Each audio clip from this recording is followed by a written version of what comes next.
Vivo Siri V20, 44 megapiksel swafoto autofokus mata, fokus pada dirimu. Belanjawan 2021 disifatkan sebagai belanjawan konklusif bagi menangani kesan pandemik COVID-19 merentasi semua sektor komuniti dan ekonomi khususnya di Sabah. Ketua Menteri Sabah Datuk Haji G. Noor berkata, beliau menyambut baik belanjawan terbabit yang bersifat pengembangan dengan mengambil kira sektor lain bagi memastikan pemulihan ekonomi. Sambil berterima kasih kepada Perdana Menteri Tan Sri Muhyiddin Yassin dan Menteri Kewangan Datuk Seri Tengku Zafrul Abdul Aziz, Datuk Haji G yang juga Menteri Kewangan Sabah melahirkan rasa gembira kerana Kerajaan Persekutuan memberi perhatian terhadap keperluan Sabah dalam belanjawan itu.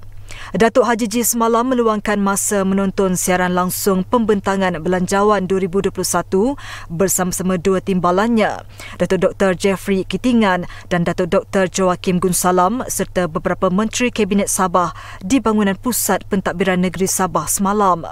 Peruntukan RM5.1 bilion kepada Sabah untuk pembangunan infrastruktur selain RM3.8 bilion untuk kesinambungan projek PEN Borneo dan lain-lain pakej pembangunan membuktikan Sabah dekat di hati Kerajaan Persekutuan.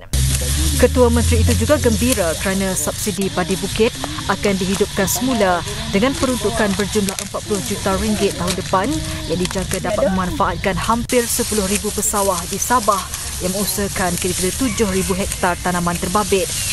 Datuk Haji G berharap kawalan keselamatan di Sabah, terutama di kawasan Ezon, dapat dipertingkatkan lagi susulan peruntukan RM16 bilion kepada Kementerian Pertahanan dan RM17 bilion untuk Kementerian Dalam Negeri.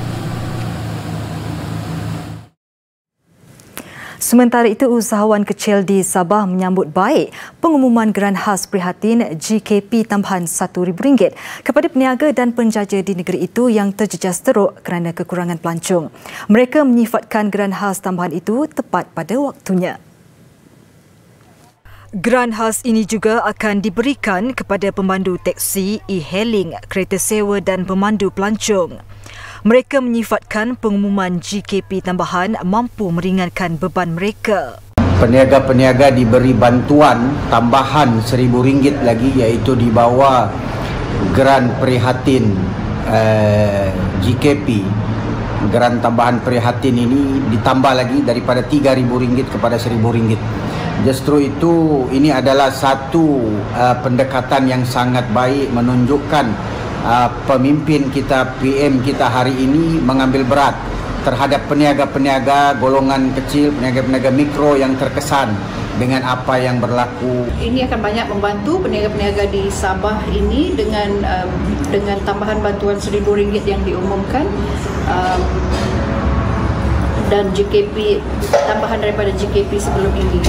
Ini juga akan banyak membantu industri pelancongan yang terjejas di Sabah dan pemandu-pemandu teksi, e-hailing dan sebagainya. Mereka turut berharap pemberian geran itu dipermudahkan termasuk proses permohonan. Pemberian geran berkenaan juga diharapkan berterusan sekiranya PKPB berlanjutan bagi meringankan golongan sasaran yang terbabit perusahaan kecil dan sederhana PKS.